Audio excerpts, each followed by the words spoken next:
Gardner was born July 11, 1943 in Scranton, Pennsylvania. Howard Gardner's parents, Ralph and Hilde Gardner, were German Jewish immigrants who fled from Germany before World War II. Just before Howard Gardner was born, his brother Eric was killed in a sleighing accident. Gardner was born when World War II was in action. World War II was from 1939 to 1945. Before Gardner was born, the Great Depression affected people during the times of 1929 to 1939. Gardner taught piano from 1958 to 1969, and he described himself as a studious child who gained much pleasure from playing the piano. During the 1960s, economic expansion took place, and Martin Luther King Jr. and Robert F. Kennedy were assassinated. In 1965, Gardner graduated from Harvard University with his Bachelor of Arts in Social Relations. In 1969, his first child, Kareth, was born.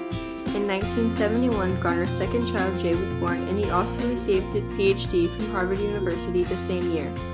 In 1976, Gardner's third child, Andrew, was born, and in 1985, his fourth child, Benjamin, was born. In 1982, he married Ellen Winter, who was a professor of psychology at Boston College. In 1983, Gardner developed the theory of multiple intelligences.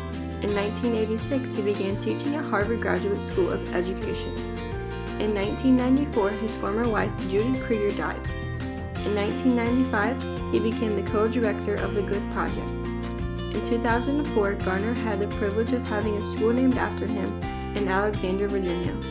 In 2019, he retired from teaching, and today he has 4 grandchildren, and he is 76 years old.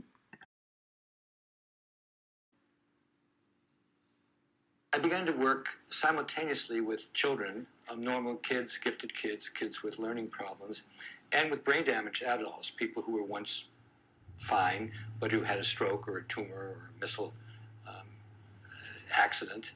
And the more I spent with working with these two populations, and it was important that I was seeing kids every day and brain damaged patients every day, the more I became convinced that kind of at gut level that it was much too simple to say smart, average, dumb, that people could be very good in one thing, average in a second thing, and not very good in a third.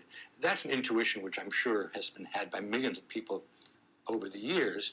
I think I then did 2 things which were important academically. Number one, I set up a series of criteria to essentially define what the human faculties were.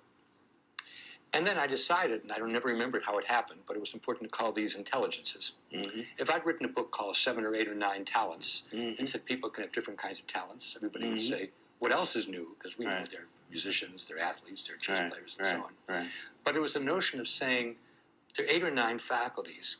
What we usually call smart is a conjunction of language and logic, but it doesn't say anything about spatial ability, about musical ability, about the capacity to solve problems using your hands or your body, about understanding other people, understanding yourself, being able to make distinctions in the natural world.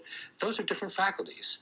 And I think what sealed the deal in 1980 was we could find some neurological evidence that the language abilities came from one part of the brain, musical abilities second, and so on.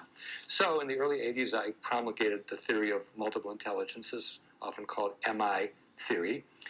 You're kind to say it's universally adopted. I would say it's universally fretted about. This excerpt is brought to you by the Massachusetts School of Law, the leader of reform.